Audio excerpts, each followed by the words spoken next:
So we know that we are living in an age of information technology, and social media is very has a wide reach. The problem that we face is that many of the posts in WhatsApp and in Facebook, they are circulating unscientific things and myths. So there are some myths which are actually causing damage to the community, but they sound so convincing that people will easily tend to believe those false news and rumors. So we need to authenticate the information, rely on information which is given by WHO, Government of India, CDC, UNICEF and other UN organizations. So there are some myths that the vaccine can damage the DNA of your system. Now just to clarify, that there is no vaccine which is capable of such activity, because the vaccines they have got which are licensed for use in India, there is one inactivated virus.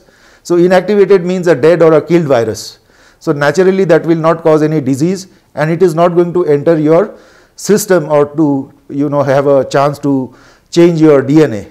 The other are the vector vaccines, like the one that we are using in Meghalaya, the Covishield vaccine, which is being given to the citizens now. So these are vector vaccines which will not enter your cells, and to alter the DNA, the vaccines will have to enter your body cells. So the vaccines which are licensed for use in India, they are not capable of doing that. So they will protect you against disease.